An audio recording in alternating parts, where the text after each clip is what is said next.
All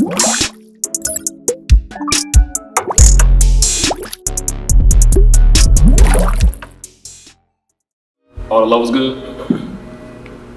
Yeah. Alright, so inspired me, what got me started in doing photography and just getting behind the camera was my father. He was a photographer ever since I can remember, since I was young. I was beside him, going to photo shoots, working in the studio, just helping him set up lights. He put a camera in my hand when I was like about 8, 10. And I remember doing, helping him do different photo shoots, helping him do a wedding or two. He was just like, just take pictures of what you see. Ever since that young age, I always had a hand in photography, stuff like that. And it just kind of grew with me. I stopped after a little bit, got to college, my senior year in college, took photography classes. I'm like, I know everything already, but it is just kind of a reintroduction.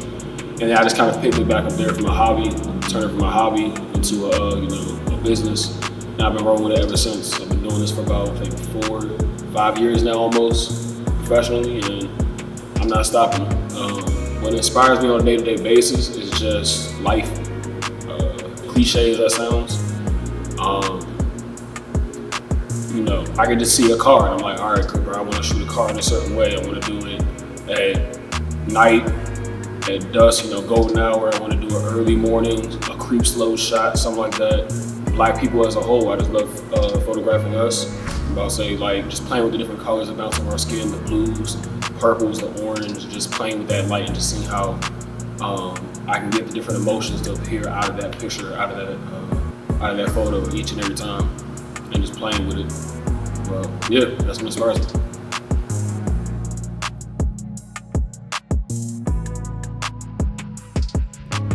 How often, can I get those pictures as soon as you take those pictures? No, you cannot. I do not give anybody the raws. I shoot in a different format than most photographers or half photographers I've met. A lot of people like to shoot in JPEG. I don't. Like I said, my father is a photographer, so I learned about the different formats when I was a younger kid. I shoot in RAW. That gives you a lot more grounds to edit the photo. And also, just because you like what you see in the camera isn't what the final product I envision. I get it as close to what I want to do in the camera. And then after that, there's a couple things I want to do. I'm not going to give you a photo where you can't see your left eye because the shadow is just too dark. Like, no, you can't get the raw photos. No, you can't get them to have your friend edit them. No. The videos, sure, I don't care. You're going to pay me for my work as long as my name's on the credits, it's whatever. But you're not going to get the raw edits. You're not going to get them after I edit them so you or one of your other friends can edit them after. If you don't like something, bring it to me. I can go ahead and we can work together. I'm very open about, how we work and do business. I will sit down with you and review all the footage, but you're not going to get the raw footage. Hey, bro, how much your equipment costs? Don't worry about it. Unless you're trying to get in the game, don't worry about it. I'm not going to tell you. Nah, I've known people to get robbed. You're not going to rob me. I'm not up for it. I'll tell you what I have sometimes. I might tell you how much of it I have, but you're not going to know the price. It's expensive. Just know that. If you want to know how much it is, look it up. I'm not going to tell you that. Stupid. Hey, bro, how much for a photo shoot? How much can you afford?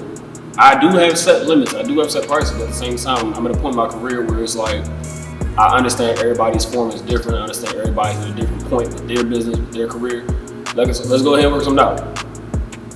Let's work. Like, you trying to do something, in front of the camera, I'm working behind the camera. I can get your stills popping. I do behind the scenes work. Let's go ahead and contact me. Don't be scared. And if we can't work something out, let me know. Don't just fall off the face of the earth. No business person likes that. You reach out, say, hey, bro, this is what I can afford. I can afford a $250 photo shoot. What can that get me? Boom, bam, bam. Don't hear back from you for like 2-3 weeks. Man, my schedule booked up. I'm out of town. I'm with family. I got many other things to do. Hey, can I borrow your equipment? No. No. You can't. At all. Ever. No. I'm good. Enjoy. Hey, can I get this printed? Yeah, you can. I got a printer. I can print that. That's going to be extra fee. Hey, man, can I borrow your lights? No, if you're not my family. Hey, man, do you have a studio? I got the equipment. I can do this inside, outside. I can do it on the back side of a wall. I can do whatever. Studios are limiting. factors right now in my line of work. It depends on what you're doing. And I mean for the clients, the people that want to, that are getting photographed and, that are getting captured up. In the rap game, in the any vocal profession, not really anymore. People want to see visuals, people want to see videos, people want to see snippets and stuff like that. So not as much, but at the same time, it does carry hold over weight. By that, I mean, while people are waiting for that video, while people are waiting for that song, they want to see some stills from the video shoot. So you can take those photos and drop 3 to 10 in between, when you're shooting the video and when you're gonna drop the video. So in that aspect, it doesn't carry weight as much anymore. Now on the model scene, on the dancer scene, on everything else, yes, very much.